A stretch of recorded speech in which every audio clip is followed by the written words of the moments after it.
O medo do movimento e do peso é uma ideia dos anos 80 da medicina. Você acha que a traumatologia, de forma clássica, teve uma abordagem que fragiliza a população? Absolutamente sim. Mas o problema é que existem muitos tipos de médicos que não... Explique o que é e como identificar se tenho. Sarcopenia. A sarcopenia aumenta a mortalidade em níveis brutais. Quais outros riscos diários uma pessoa com sarcopenia enfrenta? A mulher de alta volta depois de alguns meses e a ferida está supurando, tipo, ficou infectada. Bem, a paciente morre e agora o paradigma mudou. Ouvi poucos traumatologistas apoiarem a corrida. Nossas articulações foram feitas para o impacto. Crianças que treinam com pesos ficam pequenas. Isso é mentira, na verdade. Quais 3 conselhos você daria a alguém? Principalmente de força, uma nutrição que acompanhe. Inês Moreno, traumatologista. Bem-vinda. Como você está hoje? Muito feliz e honrada de estar aqui. Obrigada pelo convite. Hoje temos um roteiro, você já viu? Está espetacular, ainda mais entre andaluzes, então estou muito animada. Vizinhos, quase vizinhos. Conexão Granada-Málaga.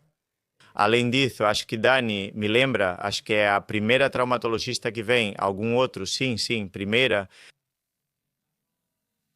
Não, Carlos era anestesista, ela é a primeira traumatologista. Ou seja, você representa a sua especialidade em primeira mão, sem pressão, depois de 102 episódios, por aí 122 episódios. Com muita vontade, como te disse antes.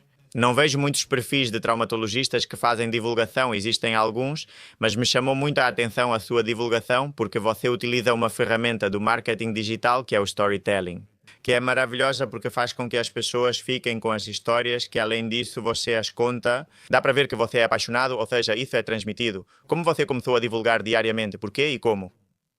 Isso foi após uma consulta nossa de manhã com mais de 20 pacientes. Sempre conto a mesma história. A articulação funciona assim. Você precisa fazer isso e aquilo e normalmente deixamos a porta do consultório aberta. Temos um corredor compartilhado para a equipe, onde ficam auxiliares e enfermeiras, e pedimos o que precisamos. Elas ouviam as histórias que eu contava aos pacientes e diziam: isso é interessante e você deveria contar.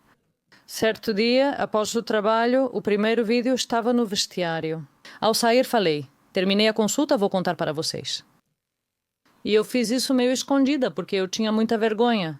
E eu pensava, bom, se ninguém ver isso, eu fecho a conta. E pronto, não aconteceu nada.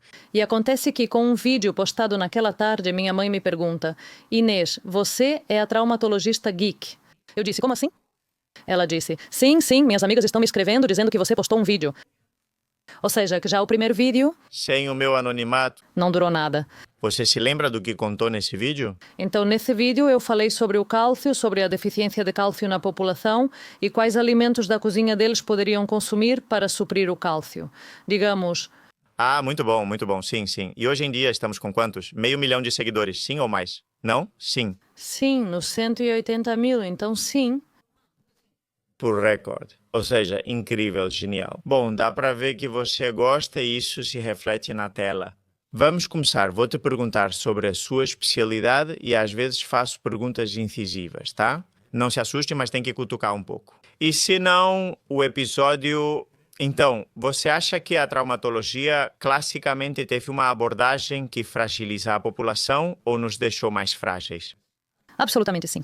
Bem, eu gosto disso. Mas eu também acho que é um pouco culpa de todas as especialidades e vou explicar. A medicina dos anos 80 era bastante paternalista, controlava e orientava rigorosamente o paciente. E é verdade que o enfoque que se busca agora é um pouco mais para que o paciente... O que busco é que o paciente participe da própria saúde e entenda que parte depende dele. Sim, temos sido muito de não faça isso.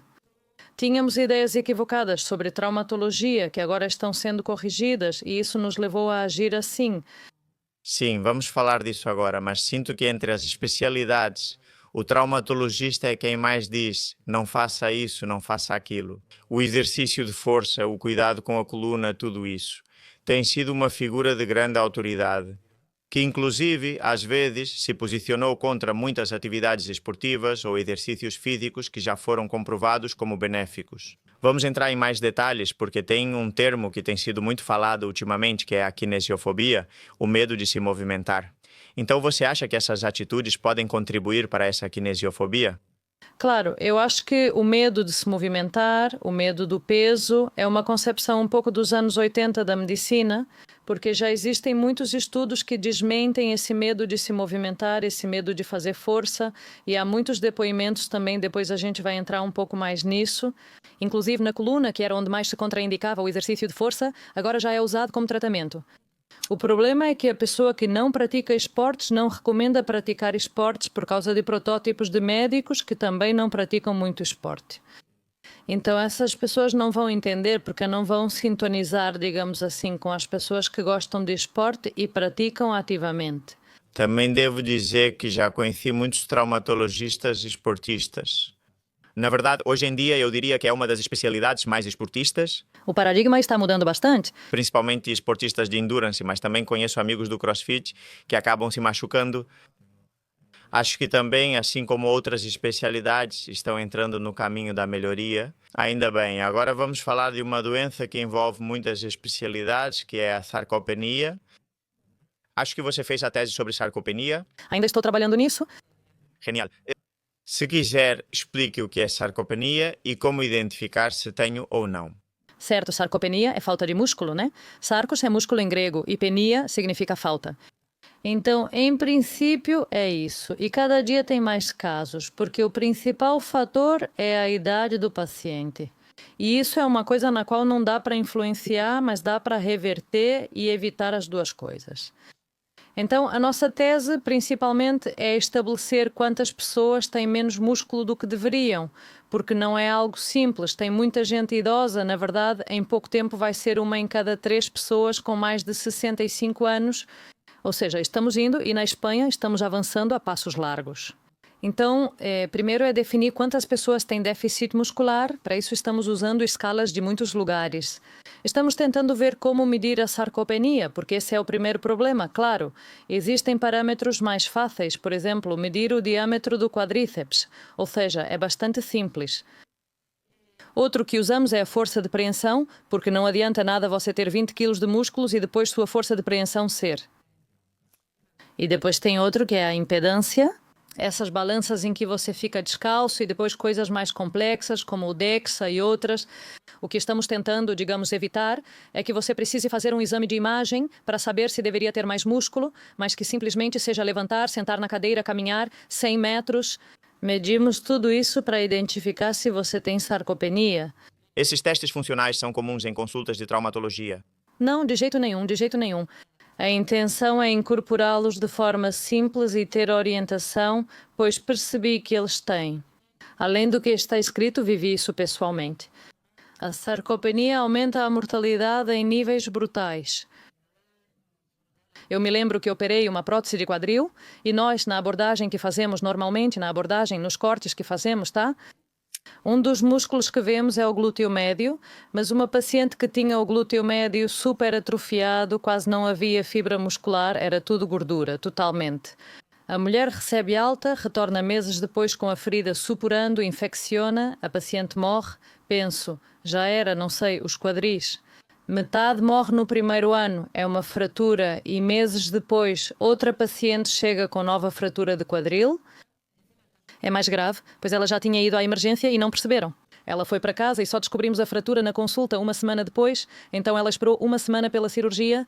Ela é operada, eu faço a cirurgia, vejo o músculo, que tem uma fibra muscular importante, quase não tem gordura. Eu penso que bom, essa mulher está bem, fecho, vou embora e ela também volta para a consulta. Aí eu penso, poxa, que azar, espero que não acabe como a outra, mas não, é só uma feridinha superficial. Fechou bem, cicatrizou perfeitamente e a única diferença plausível era que eu vi um músculo espetacularmente fibroso. Em uma que pôde esperar uma semana inteira para operar e deu tudo certo, e a outra que operou no dia seguinte. Sem atraso ou qualquer coisa, mesma complicação. Claro, porque eu lembro que, bom, uma das condições que às vezes colocam para fazer determinada cirurgia era o índice de massa corporal, Em pacientes com obesidade grave, o risco cirúrgico aumenta. De qualquer forma, o índice de massa corporal é um parâmetro que eu não mencionei, porque existe uma coisa chamada obesidade sarcopénica, que você sabe o que é, que basicamente é que, em vez de músculo, eu tenho gordura.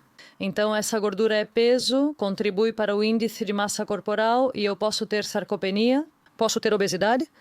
Sim. Geralmente é o mais comum. Além disso, que as duas vão, Assim, o índice de massa corporal estaria adequado, mas devido à gordura e pouco músculo, ou o oposto, pois o músculo é mais denso. claro, o que eu queria dizer é que, além de avaliar o índice de massa corporal ou o componente de gordura, também é preciso avaliar, por causa do risco cirúrgico, o componente muscular e a função muscular. Acho que isso já deveria ser algo feito sempre na medicina e principalmente na cirurgia. A sarcopenia é algo que só acontece com pacientes muito idosos, com vovô ou vovó que tem um músculo fraco. Ou você já está vendo isso mais em pessoas jovens? Claro, esse é outro dos grandes mitos, digamos que queremos acabar com isso na consulta, que é que a perda muscular começa aos 30 e poucos anos. Então, com 40, 50 anos você pode ser sarcopênico? O problema é que, por não vivermos em um ambiente amigável para exercícios, cada vez mais pessoas deixam de se exercitar. Então, é verdade que a prevalência da sarcopenia está aumentando. E o antídoto é o exercício. Não existem suplementos, nem pílulas, nem alimentos-chave que vão prevenir a perda de músculo. Exercício, somente manter-se ativa. Nós fizemos um estudo porque também, dentro do contexto da tese, estamos realizando pesquisas buscando a sarcopenia na população geral e selecionamos pessoas aleatórias. Da província de Jaén, fizemos um teste sarcopênico. Todos com mais de 60 anos tivemos um resultado de 7 em cada 10 com sarcopenia. 7 de 10 na província de Jaén, Maiores de 65, maiores de 65 anos, 7 em cada 10. durante a internação hospitalar, há relação entre tempo de internação e sarcopenia e 80% a 90% dos pacientes internados podem apresentá-la. Quase todos, certo, são dados concretos. E ao que estão expostos, você já disse, é maior o risco de morrer durante ou após uma cirurgia? Quais outros riscos diários a sarcopenia traz? Não sei, vá para o mais cotidiano. Fratura. A quantidade de músculo e osso estão ligadas. Vocês percebem isso? Sim, isso tem surgido recentemente. Se tem um músculo muito potente, isso afeta o índice músculo-osso. Para evitar que o músculo quebre o osso ao contrair, o osso deve crescer junto ao músculo. Exatamente. Claro, claro. Ou seja, o músculo forte puxa o osso e o osso se fortalece. Exatamente. Além disso, miocinas e osteocinas se comunicam entre si. Na verdade, temos uma fratura muito comum, que é aquela das pessoas que fazem queda de braço. Queda de braço, sim, claro. Porque levam a força além do que podem, então com o músculo contraído perdem e o húmero se quebra. Vocês veem fraturas por queda de braço? Sim, por favor, não façam queda de braço. Há campeonatos mundiais de queda de braço. Eu acompanho um que é campeão mundial, que se chama Devon Larratt, que tem um antebraço maior que o braço, literalmente. E é incrível de ver. Se for perder, que seja com dignidade. Com uma fratura de húmero, são fraturas espirais e são bem difíceis de operar. Ufa, então fazem uma espiral no osso, né? Eu não sabia que havia tantas fraturas por causa do pulso. Interessante. Quais 3 conselhos você daria para alguém reduzir o risco de sarcopenia ao longo da vida? Sei quais são, mas enfim. Sim, o principal é o exercício. Sem ele não tem como. Que tipo de exercício? Então, principalmente exercício de força. Na verdade, exercício de impacto também serve para mim. Então, correr, por exemplo, que está sendo ensinado no 8º ano. Gosto bastante dos traumatologistas. Uma nutrição que acompanhe, tudo bem. E, a princípio, me sobra um conselho. Com esses 2 conselhos, eu já estou coberta? São os mais importantes, sim. Depois falaremos sobre correr, pois como traumatologista tenho bastante experiência. Coisa para falar. Perfeito, olha, vamos brincar de entre um tema e outro, colocar algumas das suas historinhas que eu gosto muito, você já contou várias, mas tem uma que primeiro chamou minha atenção, que é a da hipótese da vovó, porque eu gosto muito dessa hipótese, faz muito sentido. Também estudei sobre isso, não lembro o que eu estava preparando quando encontrei a hipótese da vovó. Estudando também o tema das forcas, que também faz muito sentido, combina com a hipótese da vovó. Porque as orcas são dos poucos mamíferos que também têm uma menopausa relativamente precoce e muitos anos de menopausa, não é? As avós orcas são fundamentais. Agora explica. Porque dizem que o homem provedor é um mito? O que nos contaram? Bom, sim, para mim essa história me pareceu incrível. E eu li isso do Arsuaga, que trouxe de uma mulher de Harvard, que foi quem fez isso primeiro. Ela questionava: Se nascemos, nos reproduzimos e morremos, por que continuamos vivos após a reprodução? Muitos anos, claro. Então, Pelo que parece, ela também estudou populações dos Hansas da Tanzânia, que são populações que ainda vivem de forma muito parecida com a dos caçadores-coletores. E o que ela viu foi que, nas tribos onde havia muitas mulheres mais velhas, o papel de uma mulher de 50 anos não é ter filhos, mas sim cuidar dos netos, filhos de sua filha, e coletar alimentos é importante, porque quando uma mulher em idade fértil não precisa se preocupar em coletar alimentos, ela pode ter mais filhos. Claro, se essa mulher foi vista, a primeira coisa que acontece é que o tempo entre os nascimentos é muito mais curto. Elas se reproduzem mais e têm mais filhos. o grupo Vai melhor, o grupo fica maior. E então, isso a vovó proporcionava era uma fonte confiável de alimento. Porque no final, o que acontecia no Paleolítico era que o tio saía com a lança, passava 5 horas fora e voltava com a lança, exatamente como se nada tivesse acontecido. de vez em Quando algo caía, mas geralmente ele voltava igual. Então ficou claro que o papel da avó, principalmente, é encurtar o tempo entre os nascimentos. O grupo cresce mais. E então, bem no final, no final das contas, as avós tinham o papel fundamental de dar um suporte logístico em relação ao fornecimento de alimentos e liberar a mãe dos cuidados, para que a mãe pudesse se expor. rompe, também caçavam animais de porte médio e pequeno, então isso também quebra aquela concepção que tínhamos há muito tempo. O caçador podia ser homem, mulher ou até a avó, não era só a mulher. Além disso, quebra muitos esquemas. Sim, e isso também se transfere para algumas espécies de animais, como as orcas. As avós, por exemplo, ensinam os netos e os filhos a caçar, ou seja, elas também são as responsáveis. Claro que isso acontece em uma espécie como o ser humano, que demora muitos anos para ser independente, porque um gorila é independente. Em poucos anos, um ser humano leva cerca de 6 anos para falar, se mover sozinho e ser autossuficiente. Durante esse período, a mãe não conseguia estar sempre completamente atenta. Acho que podemos falar de avós e avós, pois em Lojasa, o avô de 70 anos também não saía com a lança quando chegava nessa idade. Ali para perseguir grandes animais? Mas é verdade que o homem, como homem, continua fértil por muitos anos a mais. Quero dizer, do ponto de vista evolutivo, um homem não deveria desaparecer após certa idade. Claro, muito interessante. Vamos passar para novos paradigmas. Na traumatologia, sempre se pensou que a artrose era simplesmente causada pelo uso da articulação. Isso causa desgaste como uma roda de carro se desgastando com o uso. Essa visão está mudando? Essa visão mudou nos últimos 10 anos, desde quando eu terminava a faculdade. Já começava a se dizer que a artrose não é tanto um fenómeno mecânico, mas sim um fenómeno inflamatório, que faz parte do processo inflamatório, é de baixo grau. Em princípio, nossas articulações são feitas para o impacto. Isso é como quando as pessoas têm Alzheimer e dizem para fazer ginástica cerebral e começam a fazer exercícios de memória. Claro, então dizer para alguém com artrose parar de usar a articulação é como dizer para alguém com Alzheimer não fazer exercícios cerebrais para não cansar o cérebro. É mais ou menos a mesma coisa com a sarcopenia. Não faça exercício? Não faça exercício, é o oposto. Ou seja, a inflamação é um dos promotores da artrose e tudo o que aumenta a inflamação de baixo grau, seja uma doença, seja obesidade, seja o que for, contribui. Entendo? na verdade são muitos. Bem, estavam sendo feitos muitos estudos que basicamente pegavam articulações, faziam punções e mediam os fatores inflamatórios. Então foi observado, por exemplo, que o melhor marcador para medir a progressão da artrose, mais do que o raio-x, mais do que a ressonância, é a elevação da interleucina. Sei, tudo bem? Ou seja, um dos bons preditores da artrose é a interleucina 6, que, se não me engano, também se elevava com o exercício, não é? Mas, ou seja, a interleucina 6 era aquela que de forma aguda era boa e de forma crônica era ruim? Ela se eleva de forma crônica, assim como o fator de necrose tumoral alfa na artrose. Vale outro? Um dos esquemas, digamos, mais inovadores que existem agora é que há vários estudos sendo feitos que são radiografias de artrose. Estão monitorando a evolução das radiografias durante o tratamento com um glucagon-like peptide.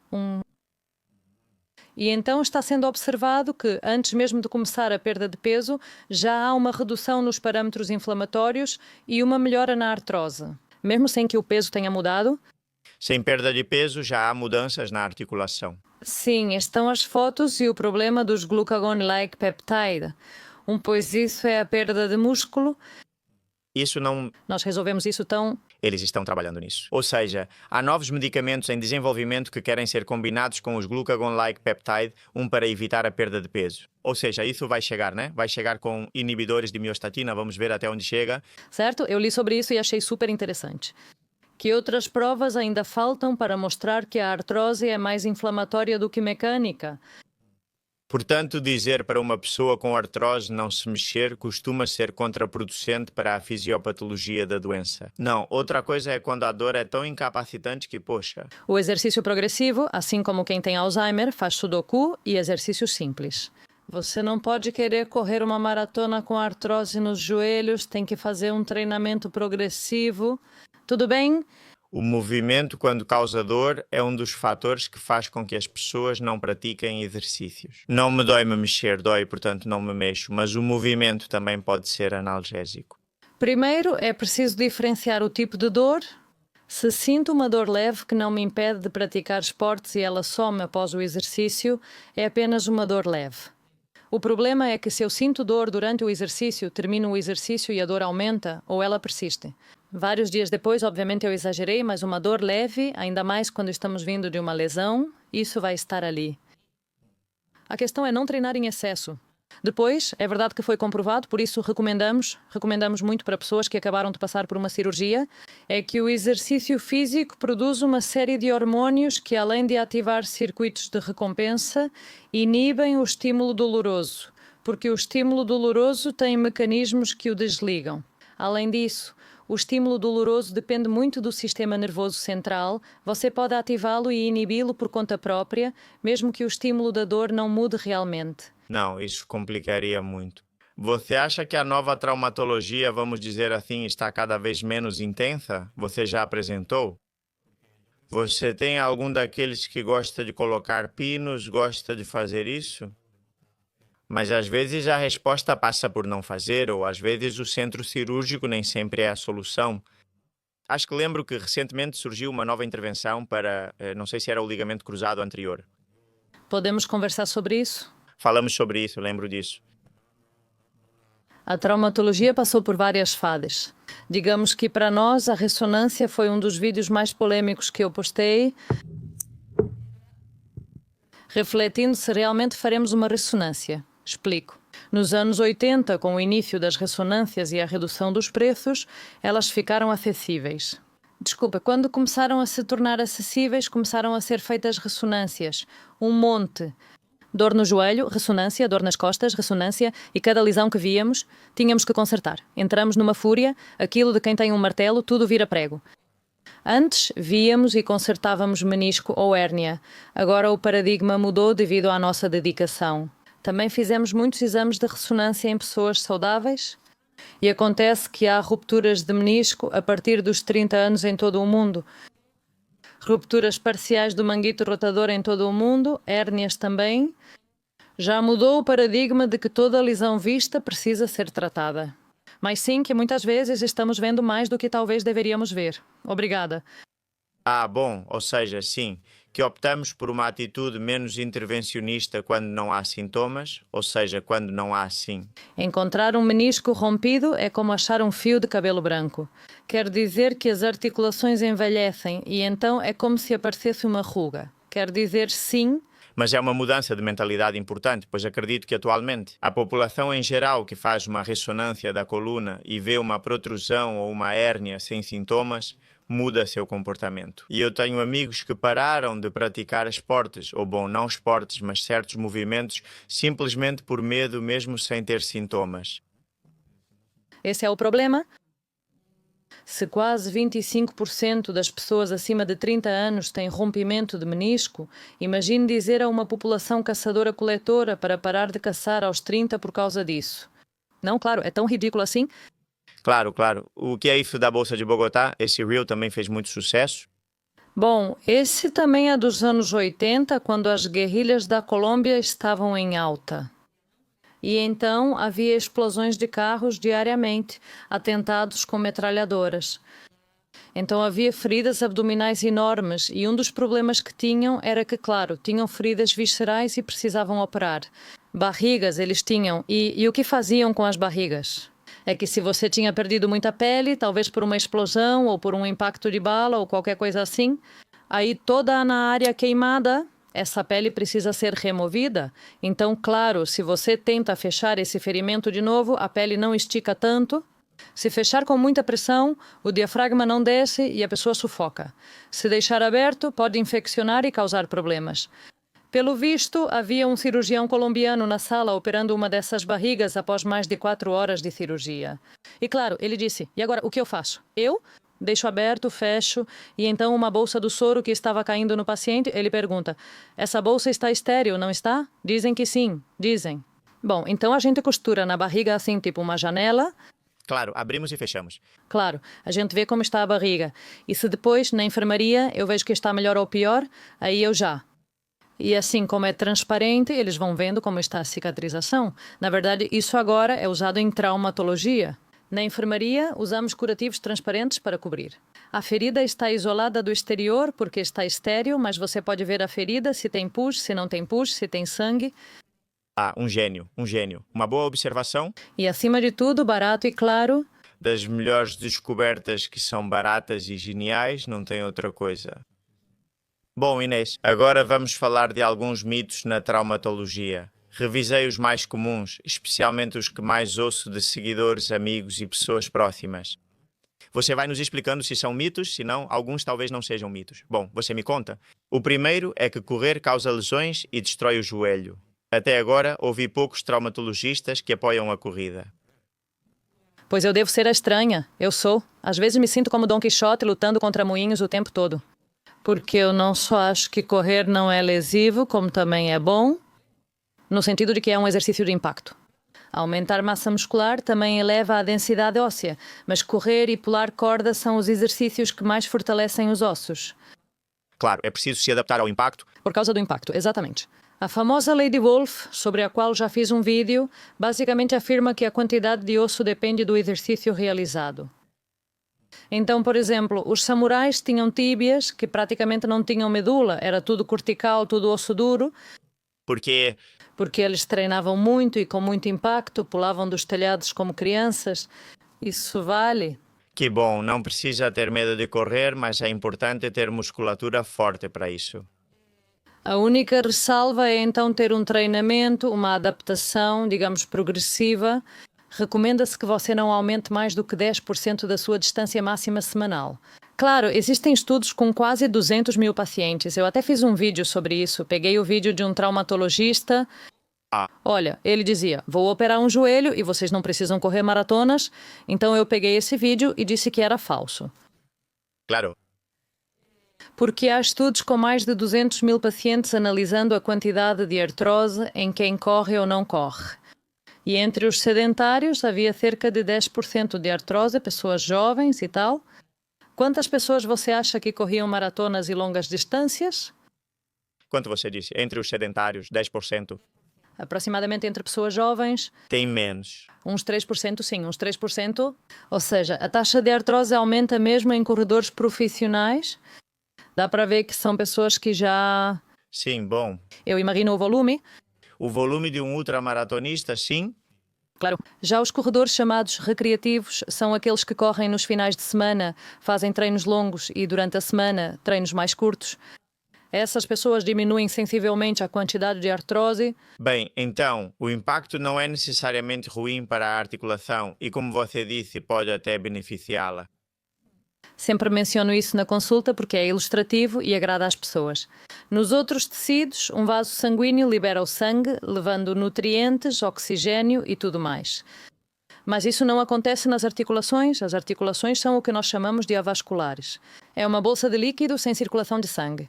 Isso é só o líquido, ou seja, a única forma desse líquido se renovar e trazer novos nutrientes é com o movimento.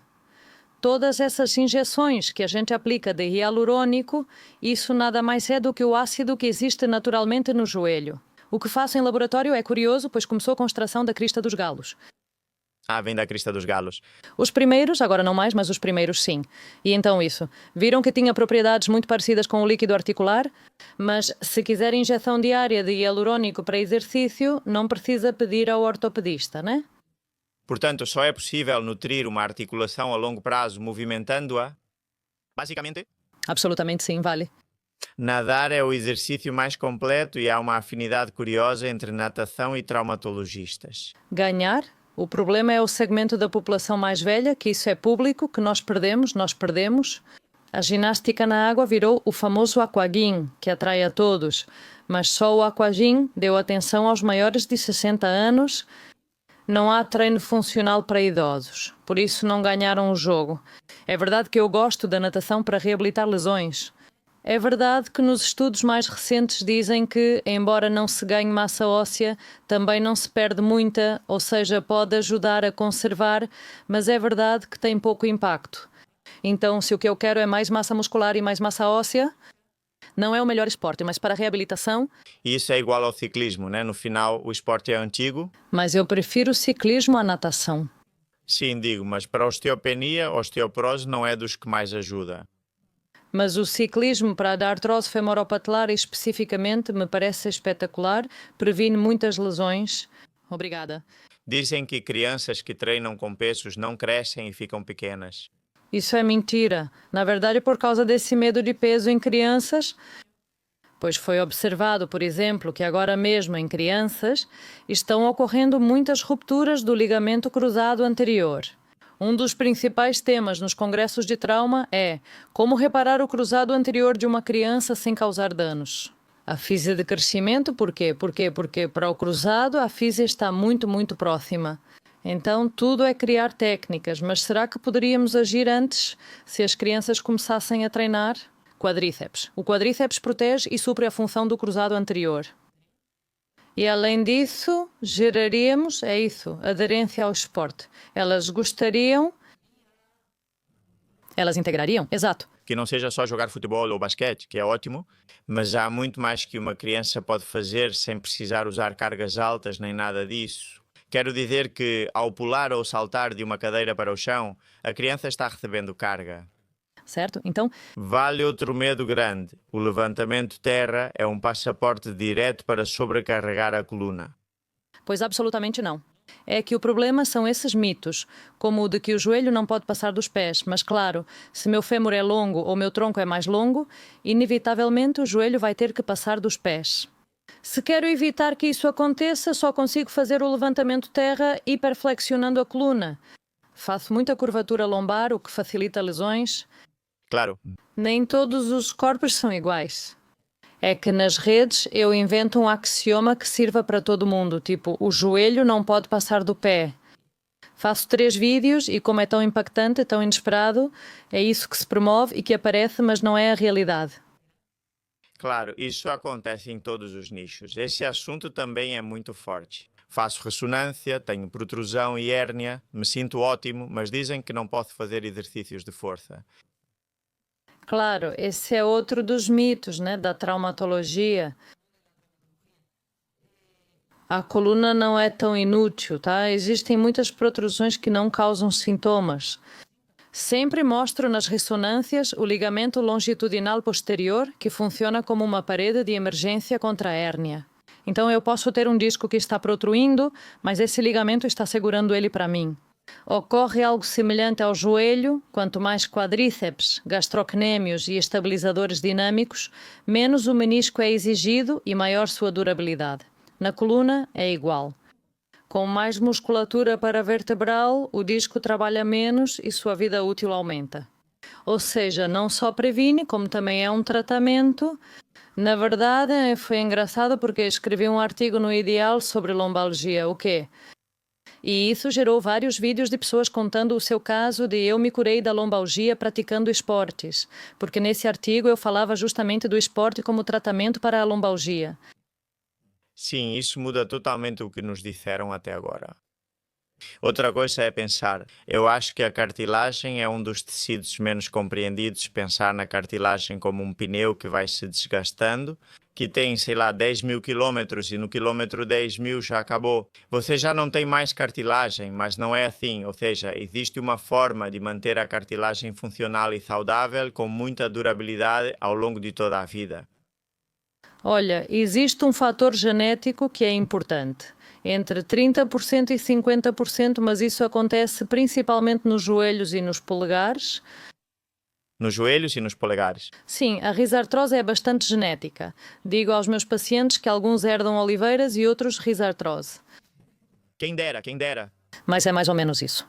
Mas aí, o problema com a radiografia é que nem tudo se relaciona com a clínica. Eu já tive pacientes com radiografias horríveis, quem dera. Por exemplo, não faz muito tempo eu tive um caso no consultório que, como temos uma lista de espera um pouco longa, chegou uma paciente mulher com um problema no joelho. No grau máximo de artrose, nós medimos a artrose em 4 graus e essa paciente estava no grau 4, que é o máximo. Falei, senhora, a senhora já tem autorização para operar quando deseja fazer a cirurgia? Então ela me respondeu, não quero operar. Eu disse, como assim? Sim, porque eu estava cuidando da minha mãe, mas ela faleceu há pouco tempo. Desde que ela se foi, faço exercícios e me sinto melhor. Ou seja, Que ela me ensinou tudo o que eu divulgo sobre o fato de que você pode ter uma radiografia horrível, mas com exercício talvez não precise operar. Ela me ensinou isso em 5 minutos de consulta. sim, às vezes é legal, isso é bom. Existem muitos outros mitos. Não sei se você lembra de mais algum, porque do seu ponto de vista, como traumatologista, talvez agora não estejamos lembrando de todos. A cartilagem, a grande... Bom, também. Os estalos famosos, né? Sim, meus dedos estalam, perguntas sobre estalos, estala sim. Isso indica alguma patologia ou problema? Na verdade, não. Tem um estudo engraçado de um cara, não lembro se era traumatologista, mas ele fez isso. Não me lembro se foram 15 ou 20 anos estalando os dedos de uma mão só e os da outra não. E depois desses 15 ou 20 anos, ele foi fazer um raio-x e contou que não havia mudanças mínimas, ou seja, continuava igual. Ter sido tocado aleatoriamente no corpo com uma mão normal. Bem, pode ser um estudo cego, mas não. Mas o que quero dizer é que esses estalos, que as pessoas pensam que podem ser patológicos, muitas vezes são pequenas bolhas de ar no líquido da cartilagem. É muito comum, os meniscos são móveis, então é muito frequente que talvez eu faça um movimento um pouco mais inesperado e acabe prendendo um pouco o menisco, que é uma coisa momentânea. Pode estalar e pronto, ou talvez os tendões passem muito perto da articulação, então em algum momento, em alguma crista óssea, pode causar um leve estalo, mas a maioria não sofre consequências. Devemos nos preocupar apenas com estalos que travam a articulação. Todos os outros não são motivo de preocupação. Certo. Por que as roupas de centro cirúrgico são sempre verdes ou azuis? Isso me pareceu incrível e nunca entendi por que as pessoas não contavam isso. Ou talvez ninguém tenha parado para pensar nisso. Se você olha por muito tempo para uma mancha vermelha, quando você olha para uma superfície branca depois, a mancha vermelha ela ainda aparece. Sim, aparece, mas aparece em verde ou azul, sim, aparece em uma cor escura. No começo, as salas de cirurgia eram todas brancas por causa da ideia de pureza e limpeza. Mas claro, se você fica um tempo olhando para o vermelho intenso e de repente desvia o olhar, o branco começa a aparecer verde e azul. Então eles pensaram, talvez seja isso que está acontecendo. Quando você, depois de ver aquilo, né, olhava de novo, isso acabava gerando cansaço ocular. O vermelho intenso do sangue? Claro, o vermelho intenso quando você levanta, porque você levanta o olhar continuamente para pegar um instrumento, para ajustar uma lâmpada. Se você olhava para cima, via branco e a mancha vermelha marcava seu olho, causando muita fadiga ocular. Então, o que eles descobriram é que, além disso, as manchas que você vê depois são são verdes, azuis. Então, descobriram que era o oposto cromático do vermelho. É verdade, agora que você pensa. Quando eu desvio o olhar do campo cirúrgico para pegar material, ou para mudar uma luz, ou para fazer qualquer outra coisa, depois você olha de novo e não há resíduo. Ou seja, é uma questão de facilitar o trabalho do cirurgião. Mas que são coisas que não parecem ser importantes. Claro que são importantes, afinal você passa 7 horas operando. 7 horas ou mais? Depende da cirurgia. Qual é a cirurgia mais longa que você faz? Na minha especialidade, foco em escolioses e cirurgias de coluna. Não. Sim, escoliose que exigem fixação de vários níveis. Precisamos monitorar o paciente o tempo todo, podendo ficar até 12 ou 16 horas na sala de cirurgia. 16 horas, ou seja, um dia inteiro, praticamente. Sim, sim, que absurdo, meu Deus. É que sim, porque são cirurgias que precisam ser interrompidas assim que o sinal elétrico muda um pouco. Temos que parar de operar, ver o que fizemos, desfazer, se for preciso desfazer algo, e isso aumentou para todos, evidentemente há mais de um cirurgião. Pode fazer pausa para ir ao banheiro ou comer, depois lava as mãos e volte. Não é que fiquemos 16 horas, mas é verdade que coisas bobas como a cor da roupa do centro cirúrgico ajudam bastante para que isso seja possível. Claro, claro. Quanto à artrose, por exemplo, muita gente se pergunta se é hereditária. Minha mãe teve artrose e ficou muito mal já com 60 anos, eu vou ter também. Sempre há fatores não modificáveis, como a herança, e fatores modificáveis. Se dissemos que a força muscular e o exercício previnem e tratam, então você pode não ter se tiver um suporte muscular adequado. Mas além disso, se você tivesse, né? Boa parte do tratamento é com exercício, mas vai ainda além disso. Com pacientes que atenderam e precisaram de prótese, ou seja, quando tudo falhou e o tratamento terminou nela. Eu coloco esses pacientes para andar logo, em 24 horas já estão caminhando e com 15 dias já estão na bicicleta. A prótese. Sim, eu vou rompendo. Quer dizer, disso eu realmente não sei, mas as próteses também funcionam melhor quanto mais exercício o paciente fizer depois. Existem muitos tipos de próteses, mas o básico, o ligamento cruzado anterior é removido, certo? E os colaterais mais internos também são removidos. Algumas próteses preservam o ligamento cruzado posterior, outras o removem. E a estabilidade e os joelhos?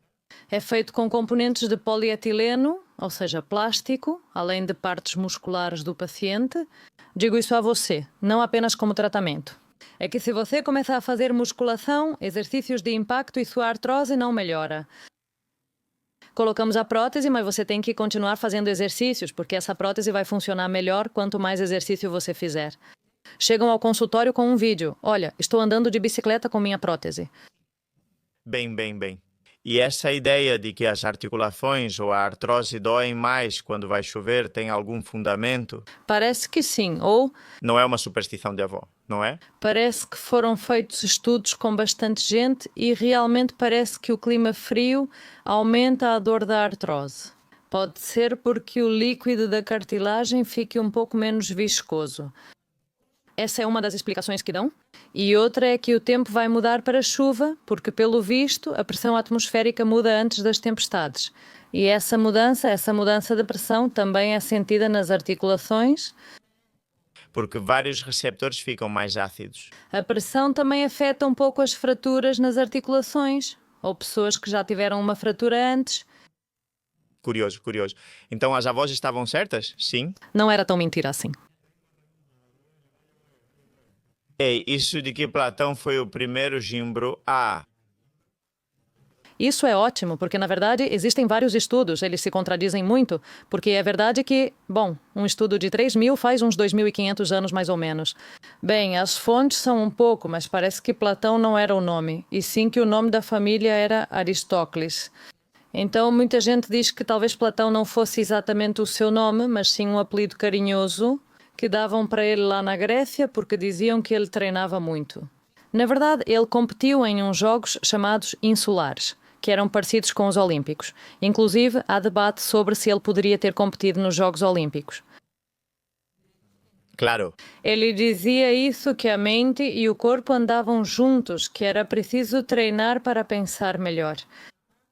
Inclusive, isso foi o que ficou depois com os famosos, não sei se tão conhecidos, mas hipotéticos, que eram aqueles que diziam que, se eu travasse mentalmente, a minha maneira de sair desse bloqueio era sair para dar uma caminhada.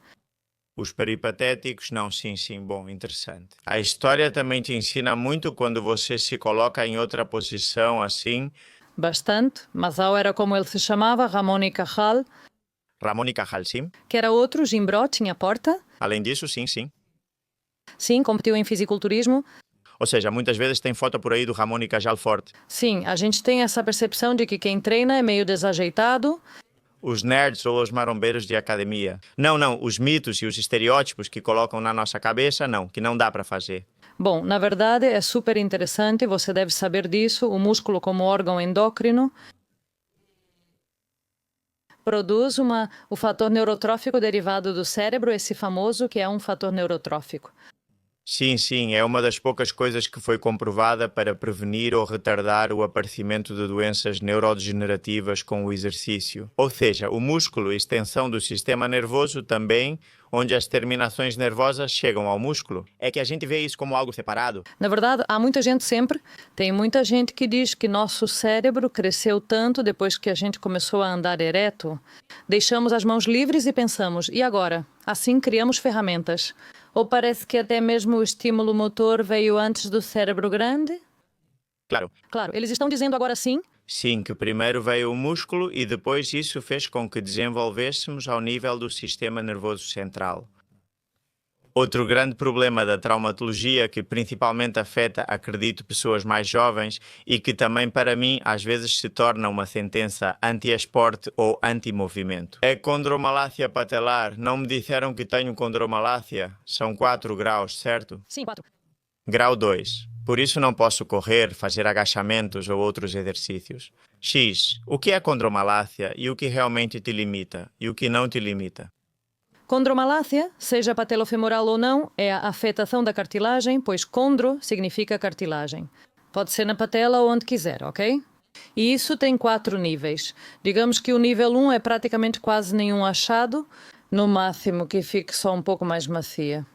No tipo 2 já começam a aparecer rachaduras, no tipo 3 as rachaduras são mais profundas. Pode até ser que algum pedaço de cartilagem se perca, tá? E no tipo 4 é quando já há exposição. Eu não sei, quer dizer, tá bom. A cartilagem saiu e ficou exposta? Normalmente costumam ser pequenos pontos onde não há cartilagem, que geralmente coincidem com as áreas de carga. Certo, então digamos que em 1, 2 e 3 não há dor, porque teoricamente a cartilagem não tem nervos, tá bom? Então só poderia doer no grau 4, quando dói em outro grau. Na verdade, é mais por causa da inflamação do líquido articular, aquilo que falamos da inflamação crônica, por sobrecarga dos tendões e dos músculos ao redor. Geralmente não é exatamente a cartilagem. Então, a maneira de resolver essa dor, já que não é causada pela cartilagem, é tratar as estruturas que estão sobrecarregadas: tendões, músculos, renovação do líquido articular.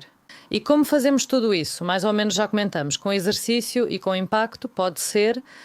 O problema com a patela é que é uma articulação muito sensível à flexão extrema do joelho. Então, quando ocorre sobrecarga na patela, especificamente, é preciso mudar um pouco o exercício, ou seja, Os agachamentos muito profundos, né? geralmente podem ser refeitos, mas de maneira gradual. Por isso, eu gosto tanto da bicicleta como exercício, porque normalmente é 0, 30, 40 graus, né? Não costuma passar disso. Uma flexão muito grande no joelho estimula bastante a troca do líquido articular e fortalece bastante o quadríceps e os músculos da panturrilha.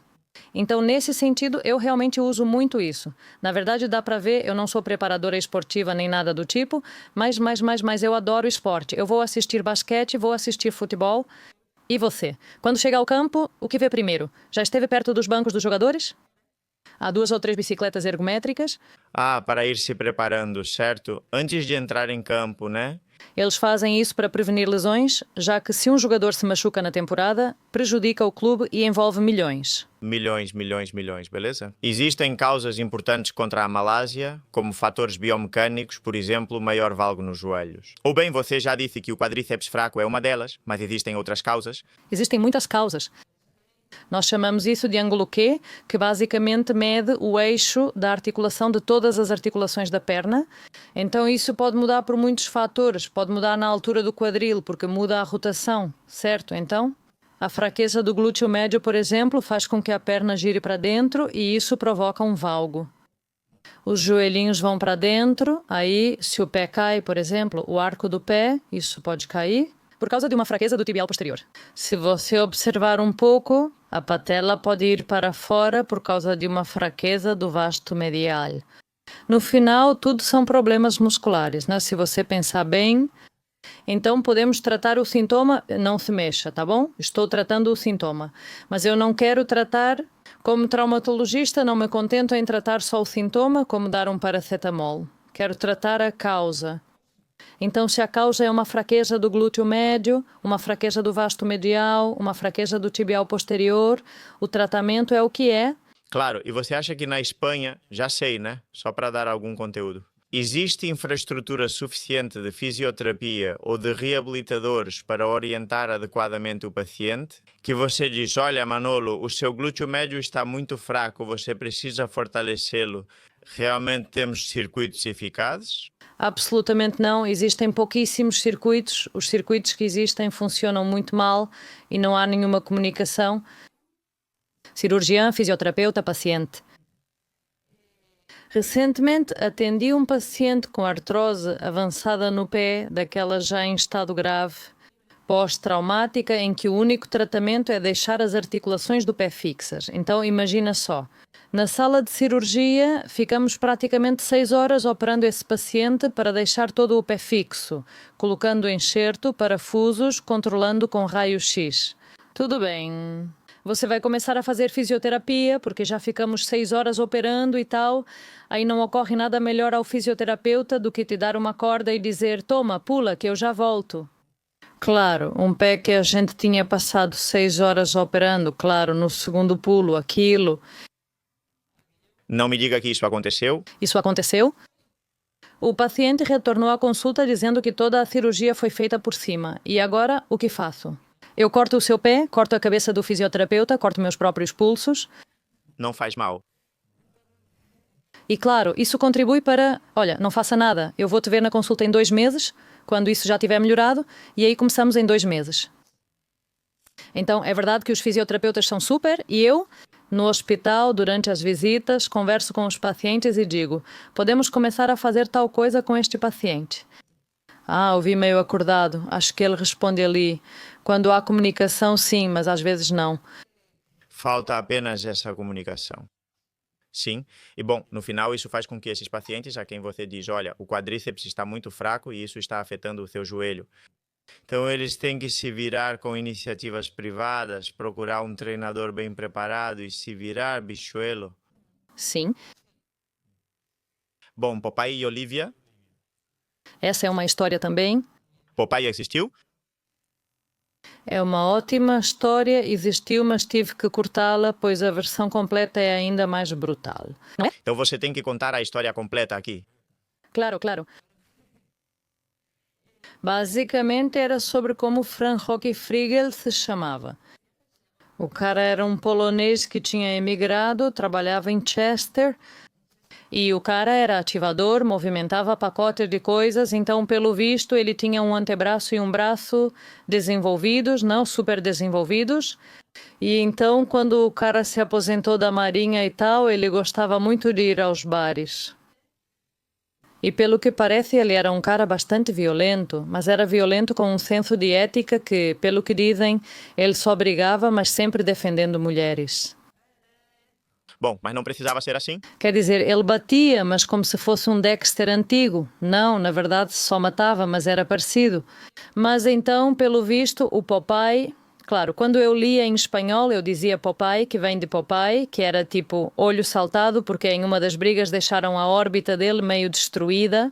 E aí ele contava essa história no bar e um cartunista, então, desenha, pega a história dele e o cara honesto... Mas é claro, tem a coisa do espinafre. O espinafre entra numa campanha do governo americano para que as pessoas comam espinafre. E por que o governo americano queria que as pessoas comessem espinafre? Porque em um estudo que fizeram, viram que tinha muito ferro, mas o que aconteceu? Eles erraram uma vírgula e para o lado de 10 vezes mais, o que aconteceu? Então, eles achavam que o espinafre tinha 10 vezes mais ferro do que realmente tinha? Como assim? Gastaram muito em testes só para confirmar que o espinafre é ótimo. É folha verde, tem folatos, tem vitamina K, tem magnésio, mas ferro não tem tanto assim como... Como se pensava. Não foi erro de cálculo ou gráfico. A história é ótima, seja pelo erro ou por isso. E Olivia também estava lá. Pelo visto, foi o acidente desse senhor que usaram como inspiração para Olivia. Como você vai pensar nessa história para contar na sua conta? Elas surgem para você, você lê ou inventa muitas? São coisas que eu li em algum momento e penso, agora que estou contando histórias, vou resgatar isso de lá. do baú das lembranças. Muito bom. Agora vamos ao último tema: suplementos. Consultaremos o traumatologista sem ilusões. Confio no aço, confio no parafuso, na biomecânica, mas na minha experiência ele costuma ser cético sobre suplementação. Ainda assim, eu já vi alguns traumatologistas receitarem alguns suplementos compostos nutricionais, né? Quais realmente fazem sentido? Sabendo para que servem, até onde vão? Quais? Um tema que gera muito debate, até na traumatologia, é o sulfato de condroitina. Esse, por exemplo, a Agência Europeia descartou por não ter eficácia comprovada. Certo?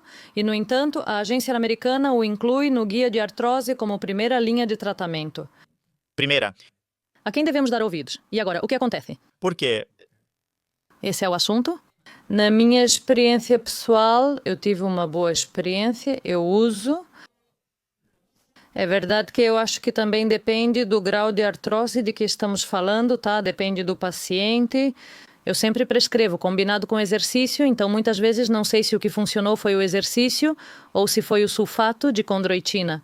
Tenho dúvidas, mas uso bastante, especialmente com pacientes a quem prescrevo. Quando já se exercitam há muito tempo, dizem: vou parar de tomar porque estou melhor. Isso fortalece a matriz extracelular? Não há estudos muito conclusivos. O que parece é que, quando são absorvidos, não é no nível do estômago, mas sim no nível intestinal.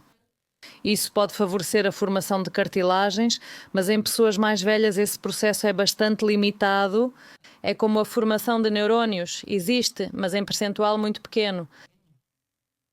Parte da condroitina chegaria à articulação para ser absorvida? No intestino não parece precisar chegar, apenas estimula. A síntese endógena, algo assim, semelhante aos peptídeos de colágeno. Tem mais algum que faça algo? Eu, por exemplo? Bom, a vitamina D, quando não se atinge a dose ideal de forma natural. Eu, por exemplo, essa semana que não vi a luz do sol, talvez eu tenha que me preocupar, né? A vitamina D e o cálcio praticamente andam juntos. É verdade que, especialmente em idosos que deixaram de sair, sempre recomendo primeiro que saiam para a rua. Sim, mas ainda assim eles vêm para mim com níveis de 15 obrigada. Então, nesses casos, realmente é preciso, sim. Uma deficiência? Sim, e depois outra que eu uso bastante, mas isso já é outra das minhas campanhas pessoais, estilo Dom Quixote. É a vitamina C, pois apesar de na maioria não ser necessária, devido ao seu papel na síntese de colágeno, sim, parece ter muito efeito sobre os tecidos moles. Então, quando eu faço uma cirurgia que pode ter muito efeito nos tecidos moles, a famosa síndrome de Sudeck, costumo prescrever doses de 500 a 1000 miligramas por dia, sim. Doses altas e potentes, certo? O problema que eu encontro, por exemplo, assim como o condroitina e o sulfato, é que se eu posso prescrever na receita, então isso dá uma sensação de medicamento e tal. A vitamina C eu prescrevo, deixo escrito como recomendação. Mas é verdade que por não ter o respaldo de uma receita, ou certo, aí eu já tenho que explicar para a pessoa, na farmácia, às vezes olham estranho. Sim, você não pode prescrever na receita eletrônica, exatamente. Então, isso confunde um pouco as pessoas que estão meio, ok? Ok? Proteína, vocês usam em algum paciente? Proteína, eu costumo conversar bastante com os pacientes sobre a ingestão de proteína. Eu defendo muito mais a ingestão através dos alimentos. Nós, que em sua maioria somos tolerantes à lactose, temos sorte. Eu adoro leite, agora com essas campanhas que existem contra o leite, eu sou totalmente o oposto, não paro de publicar os benefícios do leite e tal, mas é verdade que é muito difícil atingir as necessidades de proteína. Então, eu não considero propriamente um suplemento, mas acho que às vezes pode ser útil, sim. Mas enfim, eu tentei usar com muitos pacientes e eles me dizem que está muito doce quando tem um pouco de sabor ou que não tem gosto de nada quando é neutro. Trauma. Lembro de usar o Ensure, aquele com beta-hidroxibetametilbutirato. Agora que o beta-hidroxibetametilbutirato também estão surgindo formulações potencialmente mais toleráveis, porque eu já tentei proteína em pó e isso não está funcionando, tem que insistir, né? Eu até gosto, mas acho que para os pacientes mais velhos, exatamente, é uma barreira muito grande. Os shakes de baunilha com proteína, esses sim, temos no hospital. Já estão prontos. Mas a questão de misturar seu pó ao leite. ou na água, isso sim, que está tendo mais sucesso. Sim, sim. E a síndrome do sotaque estrangeiro, o que é? Isso. Bom, uma das coisas que me fascinam é que dizem que os traumatologistas são pessoas muito brutas, né? Mas existem lesões milimétricas que podem ter consequências enormes. Então, todas essas coisas me chamam muito a atenção. O que acontece é que, na síndrome do sotaque estrangeiro, que além disso é raríssima, porque não chega a 100 casos documentados no mundo todo, deve ter mais alguns por aí. Então, tem gente que teve algum evento, ou um pequeno traumatismo, ou alguma coisa que mudou minimamente o cérebro dela, minimamente ou até mesmo nada. Jogar por ressonância, por exames de imagem, e de repente elas são incapazes de falar como normalmente falam, mas falam seu idioma, claro, falam seu idioma, mas têm problemas de articulação. Por exemplo, não conseguem dizer o R e falam com sotaque francês. O que vemos como sotaque são pequenas lesões cerebrais leves que dificultam falar como antes. Mas isso não tem a ver com essa ideia? Que nem sei se existe algum caso no mundo de alguém acordar falando outro idioma após um traumatismo. Não, não, perfeito. Ciência infusa, não, nem com iTunes, nem claro. Acorda falando chinês. Que se saiba só o Espírito Santo, mas não tem jeito. Ou você fala, no seu caso, falaria espanhol, mas em vez de com sotaque de Granada, falaria com um bom sotaque? Sim, mandarim, não sei, britânico, não. Sim, igual a ele. Como chama isso? Gibraltar, sim. Olhanito, Llanito é ótimo, adoro Llanito, sim, sim. é isso, algo assim, essas lesões milimétricas me encantam. Descobrir que uma alteração de 2 milímetros na correção de fratura no joelho pode mudar 80% do peso no tornozelo. Isso é brutal. Ou seja, aquele cara, o que fazia o Superman, o Christopher Joy... Sim, sim, eu sei quem é. Não? Não me lembro, mas sim. Bom, depois colocamos no como ele se chamava. Bom, tanto faz, o cara que fazia o Superman. Ele teve uma lesão milimétrica, pois 2 centímetros de deslocamento podem causar tetraplegia. Então, essas pequenas lesões são coisas que eu adoro. Eu, em algum vídeo, chamei isso de efeito borboleta, porque é uma coisa que sim. É isso mesmo que você mais gosta da sua especialidade? Bem, o que eu mais gosto é quando as coisas dão certo, como todo mundo, eu acho, e quando as coisas dão certo. Não precisa ser necessariamente em uma sala de cirurgia, embora também possa ser, mas simplesmente, sei lá, conversando no consultório, sendo honesta, dizendo aos pacientes coisas que normalmente não são ditas. Eu já cheguei a atender no consultório pacientes de 27 anos a quem disseram que já não deveriam mais correr. Sim, já ouvi isso. Demora o triplo do tempo para fazer essa consulta, mas acho que resolve um problema. E alguma vez a sua abordagem menos conservadora ou mais, bom, não sei se no final é uma abordagem científica, mas tudo bem. Alguma vez a sua abordagem já foi criticada por ir contra muitas das mensagens? Mais? Não. Em geral, como residente, talvez agora como assistente. Como cada um tem mais ou menos seus próprios pacientes, eu cuido dos meus pacientes, digamos, do meu jeito, claro, e meus colegas cuidam dos pacientes deles um pouco do jeito deles. Então? Claro, o que você menos gosta ou mudaria na sua especialidade? O que eu menos gosto, não sei se vai mudar. É que a gente tem muitas complicações que são inevitáveis, são estatísticas, e, por exemplo, sei lá, infecciosas, sim, uma cirurgia que você fez perfeitamente e que de repente infecciona e acaba em desastre. Ou isso é o pior, essas cirurgias que dão errado, que não ficam bem no final. Então você fica pensando nisso? É que talvez, ou alguma fratura que você não viu na ressonância e de repente encontra na sala de cirurgia. Talvez você agisse diferente se soubesse que estava ali. Tem muitas coisas que não dá para mudar durante o processo.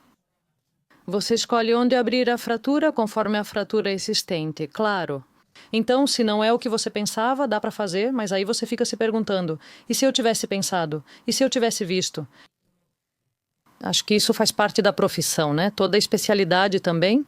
Tem suas coisas, tem seus prós e contras. Você já teve alguma lesão traumatológica? Não você. Eu sim, várias. Mais graves? Bem, não tão graves, tipo fratura de punho, fratura na cabeça, no rádio. É que quando eu era pequena, eu era meio arteira, então quebrei o pé e a mão. Depois tive osteólise da clavícula distal devido aos treinos. Osteólise da clavícula por causa dos treinos? É uma lesão que está relacionada ao levantamento de peso. O que eu estava fazendo? O que eu fazia para me machucar? Sim, o supino é um dos exercícios que mais sobrecarrega a articulação acromioclavicular. E eu pensando, será que rompi o supraespinhal? Essa lesão ocorre em homens de 20 anos que treinam com excesso de peso. Eu não era homem, nem tinha 20 anos, e quanto às cargas, talvez... E isso dói. Onde? Aqui na frente? A clavícula distal, sim, e está muito relacionada com o levantamento de peso. Mas mesmo nesse caso não é preciso parar de treinar, e sim apenas mudar o treino. Evitar o supino, por exemplo, evitar levar muito perto do peito, mas isso com uma orientação correta. Às vezes é isso que falta. Bom, e que mensagem final você quer deixar para o público que vai te ouvir, já que praticamente todo mundo vai te ouvir? Que a gente precisa investir muito em educação em saúde, que precisamos perder o medo do movimento, que ele é preventivo, que é tratamento e que mesmo depois da prótese, que já é o final do caminho da artrose, ainda assim continua sendo tratamento. Acho que essa mensagem não é dita o bastante. Bom, já existem perfis como o seu e muitos outros que estão lutando com força para que essa mensagem chegue até as pessoas. Acho que chega, viu? Acho que atinge as pessoas. Outra coisa é fazer acontecer, porque temos uma sociedade que dificulta muito. Não sei quem era o economista, não sei se era o Warren Buffett, que dizia: o único caminho é o caminho lento, porque não existe outro caminho. Bem, todo o treinamento é a mesma coisa, mas no final das contas, o treinamento, a economia, é tudo a mesma coisa. Tenho que sacrificar o bem-estar presente pelo bem-estar futuro. Então, mesmo que eu não tenha vontade, eu treino agora pelo que vou ter no futuro. Sim, sim, sim. E vai chegando, vai entrando, né? É preciso criar infraestruturas na sociedade para facilitar essas decisões. Eu gosto muito de pesquisar, ultimamente estou envolvido com essa coisa de arquitetura das decisões, que basicamente acho que também foi cunhada por um economista, e basicamente o que diz é que a maioria das nossas decisões são inconscientes e nós podemos favorecer decisões ruins ou boas fazendo mudanças úteis no ambiente. Sem restringir sua vontade, não sem restringir sua liberdade. Então, eu acho que precisamos criar, como sociedade, facilidades em nosso ambiente para que as pessoas... A ação padrão deve ser treinar desde crianças. As crianças devem entender que, assim como estudam ou se alimentam, também precisam treinar. E isso, eu acho que quando você leva isso na sua educação, no final você replica isso na sua vida e replica com seu filho. Mas é o mesmo, quer dizer, eu acho que é o mesmo, sim, o que você está dizendo. Bem, a arquitetura das decisões é o efeito borboleta desses 2 milímetros levado para a psicologia. É a mesma coisa. E é verdade que eu acho que a mecânica que existe, por exemplo, se você vai correr 10 quilômetros, então, no quilômetro, se não é o que você costuma correr, ou meia maratona. No quilômetro 16 você já está destruída, no quilômetro 18, né? Então, a força psicológica que te faz chegar ao quilômetro 21 é mais ou menos a mesma força que te faz terminar de estudar aquele assunto, a que te faz ir treinar no dia que você não está com vontade. No final é o mesmo, eu percebo igual, sabe? Sim, sim, no final é muito o que você disse. Sacrificar o presente pelo futuro, mas em toda a vida, bem... E além disso, se esse futuro, quer dizer, se esse presente é exercício, é ainda mais, porque, bom, você sabe, você produz vários hormônios chamados opioides endógenos. No final, há opioides endógenos? Sim, que no final, sim. Estar presente também melhora, evidentemente, claro que sim.